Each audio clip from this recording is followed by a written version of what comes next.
Welcome back, TV historians, and a very happy January to you. We are about to embark on the second part of our look at TV women who passed in 2022. It's a list of tremendously talented women. And so, just so you know, while part one focused on women who also spent time on Broadway and the stage, or those whose musical talents came to us from TV, this episode is more of a roll call of familiar faces and names. As I've been doing this in memoriam recognition now for a few years, I find it an honor when listeners message me that a big name has passed. And such a big name like Barbara Walters in the 11th hour of 2022. Find my tribute to her groundbreaking career in a 2017 episode entitled The Women Who Reported Watergate, and the link is in the show notes. There's no question that Barbara Walters was a huge influence on TV history. In 2017, when I was putting that Watergate episode together, it was more an attempt to focus on her entry into the big leagues, breaking all those glass ceilings, as it were. Although that was all happening at the same time that Connie Chung and Leslie Stahl were earning their stripes in TV news too. They were all in the trenches together, and this Watergate news was, believe it or not, perfect for TV and the timeliness that TV news could bring to the public. Walters' 2008 memoir is, yes, 624 pages long, and I have to say I haven't read it, but I think I'll put it on my reading pile for this year. To my listeners in academia, I only ask that if you are involved in researching or teaching Barbara Walters, please contact me. I would love to bring your expertise to our listeners. Now, Kirstie Alley was another big name who passed very late in the year. Her career in TV, which included Cheers and Veronica's Closet and Kirstie Alley's Big Life and a few other series, as well as her time in film and her personal struggles, they are all a Google search away. Kirstie Alley also wrote books, including How to Lose Your Ass and Regain Your Life and The Art of Men. To be honest, listeners, I haven't read those either. Rather, let's start off with two women whose entertainment profiles opened doors for them at NASA for space education and STEM careers for women. Bobby Faye Ferguson had a guest performer face you'd recognize from the 70s and 80s hits like The Dukes of Hazzard and The Fall Guy and Dallas and Designing Women. But Ferguson's ticket out of acting occurred when the University of Arkansas graduate was appointed by the Clinton administration, an Arkansas connection, by the Clinton administration to a position at NASA's multimedia program in Washington, D.C. It was actually kind of a newly created thing. And she later became the director of the Office of Public Affairs for the Department of Homeland Security. She was 78 when she passed. Also, a name you most definitely will recognize, Nichelle Nichols. Uhura, Star Trek. There's only one Nichelle Nichols, and she was one half of the dramatic TV's first interracial kiss. Nichelle Nichols' passing prompted me to finally pick up her memoir, which is entitled Beyond Uhura, Star Trek and Other Memories. The links are in the show notes. No need to worry if you don't really find Star Trek to be your thing, but rather I encourage you to read the book because it contains a lot of focus on her entry to show business as a singer and a dancer and trying to make it as a single mother. And she wrote it for the racism she faced, both overt and covert, reminding me of Lena Horne and so many other women of color who were talented and yet never recognized for the talent that they brought, but rather the color of their skin in the 40s, 50s, 60s, 70s, 80s, 90s. But she explained in her book why her contract for playing Uhura was on a per episode basis, which is again another industry fun fact. So she was paid per episode rather than as a regular. And why is this important? Well, because while it was intended to be a slight by the production executives who did not want to invest and have a contract player who is a woman of color, it turned out to be a small financial windfall for the increasingly popular Nichols as Uhura. She definitely was getting as much fan mail as all of the other men characters because she was different. Fans were thrilled to see someone who looked like them on primetime television. So Nichols told the Emmy Academy folks about a point in Star Trek's first year when she was ready to hand in her Uhura badge and accept a role on Broadway.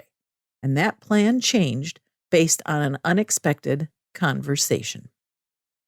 And as fate would have it, I was to be a celebrity guest at some fundraising thing in Beverly Hills.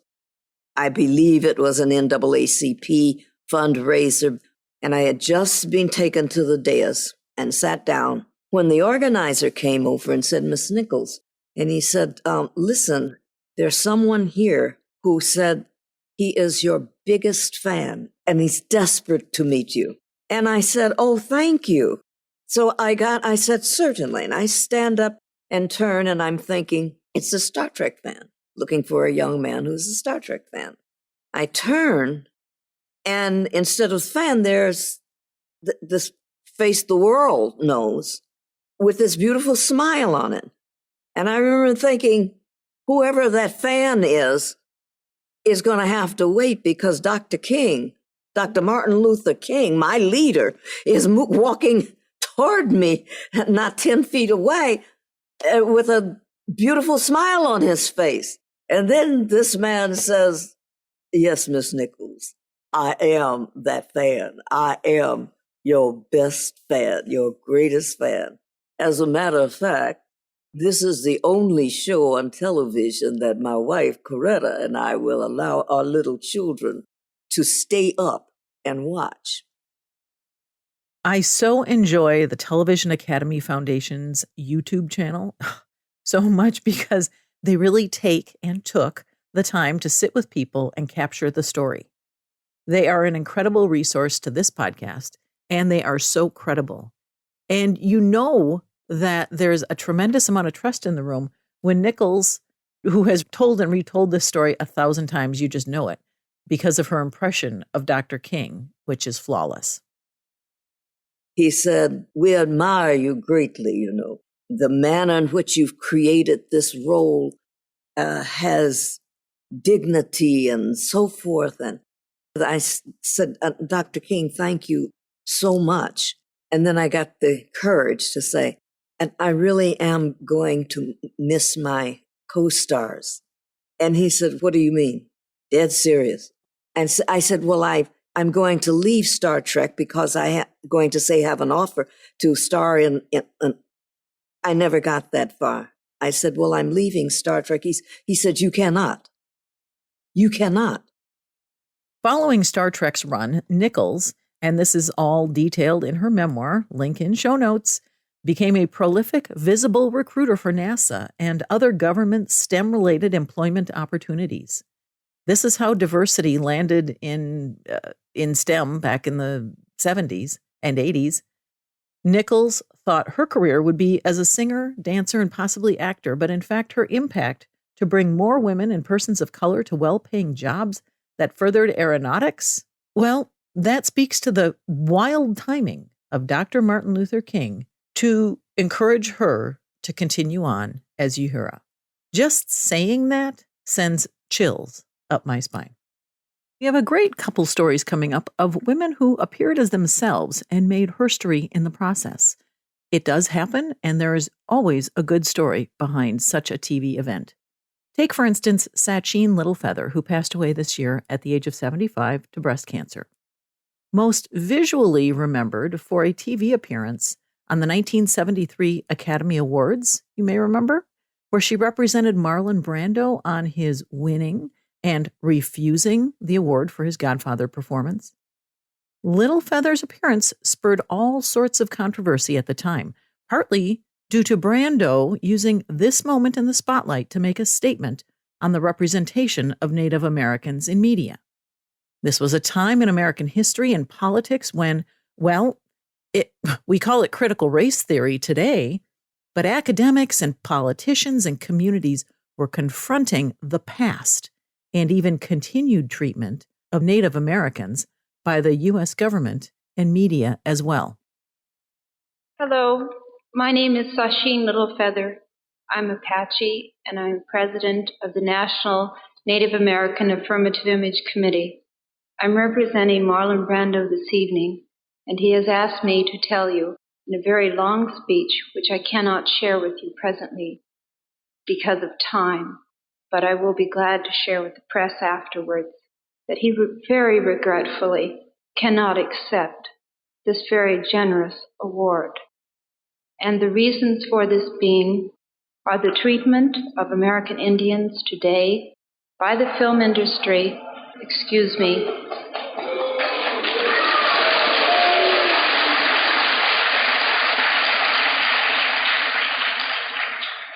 and on television in movie reruns, and also with recent happenings at Wounded Knee. I beg at this time that I have not intruded upon this evening, and that we will, in the future, our hearts and our understandings will meet with love and generosity. Thank you on behalf of Marlon Brando.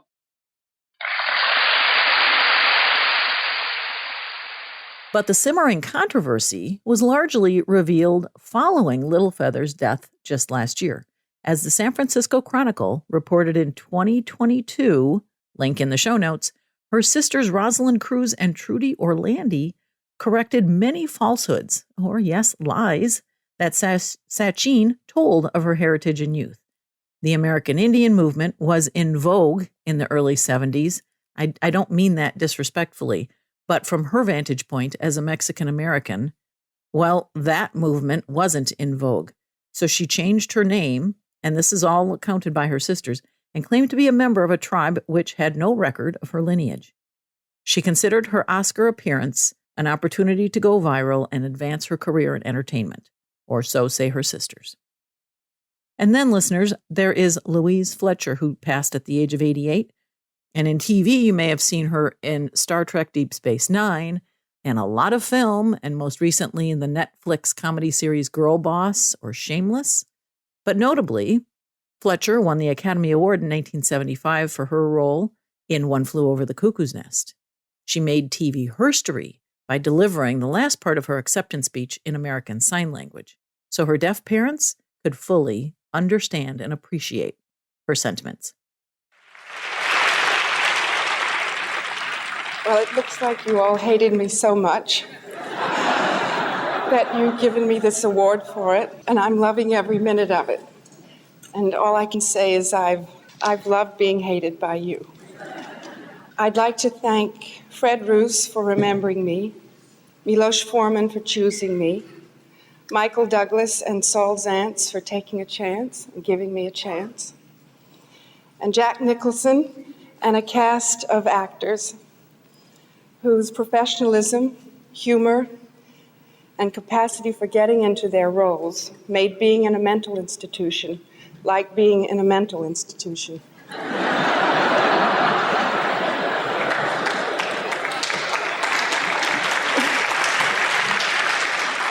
And if you'll excuse me, for my mother and my father, I want to say thank you for teaching me to have a dream. You are seeing my dream come true. Thank you. The power of audio. The YouTube link is in the show notes. And just so you know, other ASL, American Sign Language speeches at the Oscars are from Jane Fonda in 1979, which were directed at the Vietnam War vets who she came to know in her film Coming Home, and Marlee Matlin in 1988 when she won for Children of a Lesser God, which was actually out in 1987. And Marlee Matlin signed her speech while someone else read it aloud. Matlin would go on to sign for the speeches in the 2022 ceremony for the wins for the film Coda. So just remember, when we talk about ableism and diversity on television, wow, those award ceremonies are powerful and they're visible and they get talked about and recorded for months and years to come. Now, speaking of powerfully visible, let's talk about Queen Elizabeth for a few minutes. When the Queen passed, we in the U.S. got another lesson in monarchy, process, and procedure. Well, we were a little familiar with some of it because Netflix's series The Crown had already delivered, in fiction and some factual framing, the many firsts that the Queen had witnessed or driven by virtue of her time in history, the technology, the tenure of that long-established monarch. Her bit of TV herstory is fascinating and was the focus of an early episode of the series The Crown. When the royal staff began preparations for Elizabeth's coronation in June of 1953, it was discussed at that time whether it would be broadcast live via the latest innovation of the times, television. Now, a key part that Netflix did get right, factually, was giving her husband, Prince Philip, credit for suggesting that the coronation be televised. He understood TV's power and how it could set the stage for Elizabeth's tone as the new, young, okay, let's call it hip, queen. The anti-televising crowd, well, they included the Queen Mother and Winston Churchill. The organizing committee ran with the status quo, claiming that the logistics and the equipment would present a challenge within what otherwise was intended to be a solemn ceremony and procession. You've heard that kind of language before. You can hear arguments against change from your own life. But the British public, however, once they got wind of the debate behind the scenes, well, they proceeded to express their own opinions. And then the papers covered it, just as they did all the other royal controversies, with big headlines and passion. It would be almost 7 years later that TV would change the face of American politics with the Kennedy-Nixon debate. But at that time, telegenics had become a thing. Now, for the pro-televising British crowd, the argument had to do with setting a tone of accessibility and progressivism and connection to the British people. Radio coverage was the baseline. Television made it a worldwide event. So in the fall of 1953, no less than wrangling within Parliament, tone-deaf public statements by Winston Churchill, and all the walkbacks of those statements and committee meetings, boom, there was a green light for televising the coronation. It had to have been an incredible learning experience for every technical and content person involved in the spectacle. As one might expect from the Brits who love their royals, television sales surged, and the worldwide audience of 27 million people watched the ceremony. Now, that's a pretty big feat given how many TVs existed in that time. This was their sort of moonshot. Moving back to the American shores, in 2022, the Seinfeld community lost their matriarchs. Remember, Seinfeld ran from 1989 to 1998, and these women were barely 60 when they were cast as doddering mothers with excellent comedic timing. We have Liz Sheridan, who was 93 last year when she passed. And in 2000, actually, she wrote a book called Dizzy and Jimmy, My Life with James Dean. And I am looking forward to reading that. She is known for being Jerry's mother, Helen. She had really good hair and a prolific career on the stage, TV, and in film. And also from Seinfeld, we lost Estelle Harris, who was also 93, also known as Estelle Costanza. She was George's mother, but she also had numerous appearances in Law and Order, Night Court, Mad About You. You would see the face, you could hear the voice. She was one of a kind. Now we're going to talk about some tremendous talent which was largely overlooked, either in casting or in just the quality of the shows that they were in. We lost some good ones and we just didn't get to see enough of them. Take, for instance, Mary Alice, who passed away at the age of 85. You might remember her as Letitia Bostick in A Different World. She won an Emmy in 1993 for a really great series called I'll Fly Away. And on All My Children, she played Ellie Grant Hubbard. We also lost Mary Mara at the age of 61 due to drowning. She was on ER, Law and Order, Nash Bridges, Monk, Ally McBeal. We lost Helen Slayton Hughes, who we enjoyed as the court stenographer Ethel Beavers in Parks and Recreation. She was 92 when she passed. Hughes received her flowers and her best lines late in her career, including such comedies as Malcolm in the Middle, Arrested Development, Brooklyn Nine-Nine, and New Girl, but she was also in dramas, The West Wing, NYPD Blue, Pretty Little Liars, True Blood. You get the picture. Denise Dowse only 64 years old, passed of meningitis. She was Yvonne in Beverly Hills 90210. She was on Seinfeld, ER, Buffy the Vampire Slayer, Moesha, Charmed. Josara Gennaro, age 48. We lost to cancer. ER, Young and the Restless, Judging Amy. Rebecca Balding, age 73, ovarian cancer. You might remember her most from Soap, back in the 70s, Charmed, Lou Grant, Cagney and Lacey, Designing Women, ER, and Family Ties. Joanna Barnes was 87 and actually kind of had a two-part kind of career. Yes, she was in the Beverly Hillbillies and Heart to Heart and Charlie's Angels, but she also hosted the TV magazine show Dateline Hollywood. If you're old enough to remember, wow, Dateline Hollywood was kind of a thing. It usually appeared right after the evening news. Younger listeners, yes, there was a time when the only way you could get your daily hit of Hollywood gossip was to wait until 6:30 for the 30-minute news magazine hosted by Joanna Barnes. Now, this name, Yvette Mimieux, you've heard it, you've seen it. It's an incredibly unique name. What did I know about Yvette Mimieux? Nothing. She passed away at the age of 80. Well, I found out that she was in fact ahead of her time as a feminist, and that even with a name like Yvette Mimieux, she was born in the United States. In 1985, she was nominated for a Golden Globe for her role in the TV series Berringers, a primetime soap about a department store family business.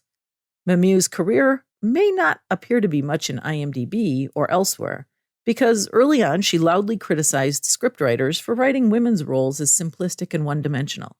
In fact, Michael Walsh posted a 1974 article about Mimieux on a website called reelingback.com. Link is in the show notes. Walsh's article was a profile of Mimieux, who until then, 1974, had only been known for lightweight film roles from the early 60s. You know, the attractive sex kitten or fragile young woman roles. They earned her some recognition for her talents, but they never really paved the way for the roles that had greater depth. So her story made me wonder whether or not Mimieux just simply got fed up with bum roles as she continued to age. She was just 32 when she made the move to produce, and she did produce a few made-for-TV things.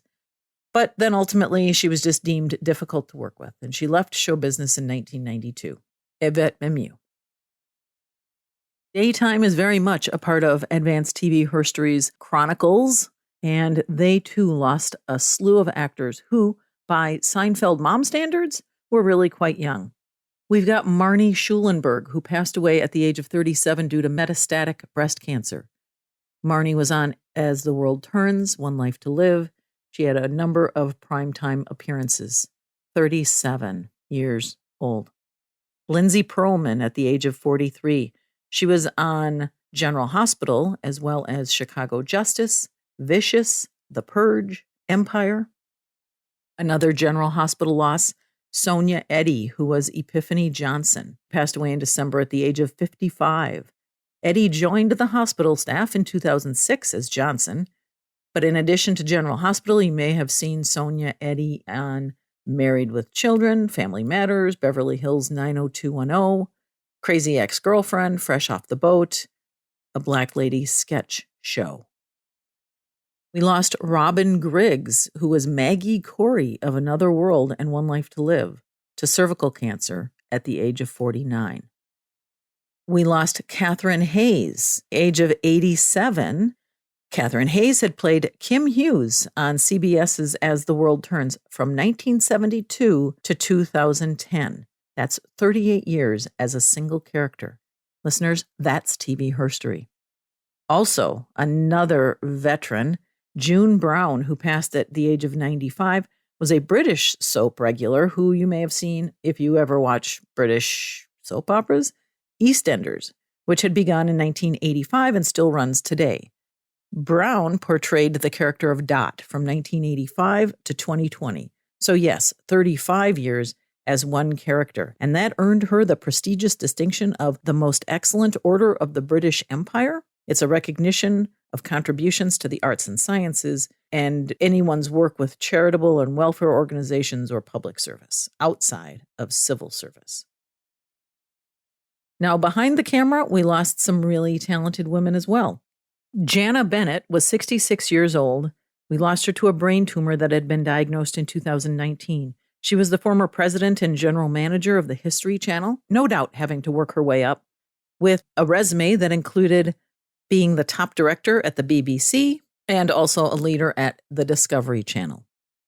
Ada Takla O'Reilly was the former president of the Hollywood Foreign Press Association. That's the group that hands out the Golden Globes, somewhat of a controversial group, and was the Hollywood Foreign Press Association's longest-serving member, dating all the way back to joining in 1956. She passed in March and was 90 years old. Josephine Melville was 61. She was an actress and filmmaker known for her roles in the British soap opera EastEnders and Prime Suspect 2. And I only add this because here's the deal. She died backstage following a performance in a play. Beryl Virtue was a prolific British producer behind BBC's Sherlock and Men Behaving Badly, and she passed away at the age of 90. Heather Gray passed at 50, and she was an executive producer of The Talk. Jessica Klein, an Emmy-nominated television writer and producer who is best known for her work in Beverly Hills 90210, passed of pancreatic cancer. She was 66. I do what I can when producing these episodes to also look a little deeper at TV news and see who, either nationally or regionally, Barbara Walters being obviously the biggest name in TV news to pass, but also Wisconsin Channel News 9. Their anchor, Nina Pacholke, was found dead at the age of 27. And also Shelby Scott, who was a long revered news anchor in the Boston market and was the former president of AFTRA, which is the American Federation of Television and Radio Artists, which then merged with the Screen Actors Guild so that you might see it as SAG-AFTRA. She passed away at the age of 86, Shelby Scott. That's the list. What an impressive group of women. Now, there's a meme making its way across the internet that just came up very recently, January 2023. And it features Jamie Lee Curtis, pictured with this expressive face, passion and pride, as her colleague and co-star Michelle Yeoh won a Golden Globe for the Best Actress performance in Everything, Everywhere, All at Once. Curtis's exuberance is something we're more used to seeing in the football stands. So someone appended the following message to the photo and it was not written by the person who posted it. It was shared and it encouraged people to keep sharing it. And by golly, it sure hits home here at Advanced TV Herstory. It's nice to know that there are lots of people thinking the same thing. So here it goes. And remember, these are not my words. Look at Jamie Lee Curtis. Look at her. You can feel her energy, her fire, her power. Her excitement, joy, and passion for Michelle is palpable. The photo moves. It vibrates. If you saw this photo without context, you may think it was actually Jamie who won. Ladies, this is your vibe for 2023. Hype other women. When she wins, fight the urge to question, who does she think she is? Why is she getting the attention? Did she really deserve it? Is she really that good? What about me? The world has sold you a lie. Her success, again, these are not my words. These came from some wise person on the internet. Her success does not detract from yours. Her wins don't create your losses. Her joy can't steal the job that's meant for you. Decondition and unlearn what you've been wired to think, that women are your competition. It's a trap meant to distract us and to keep us keeping each other down. So find your Jamie. Be someone's Jamie. I thought that was very profound. Very quickly, listeners, let's wrap this up by saying that the music you've been hearing is by Jazzer. It's called Take Me Higher, and it's found at freemusicarchive.org. A thank you to Mary Lou Morose for making my voice more pleasant in your ears. And lastly, please sign up for our e-newsletter and enjoy the behind-the-scenes scoops and insights that otherwise are not shared on social media. Just go to tvherstory.com. These wonderful women who we lost in 2022, they entertained us for decades and will continue doing so for decades to come thanks to syndication and streaming and preservation. They are Why I Podcast. I'm your host, Cynthia Bemis Abrams.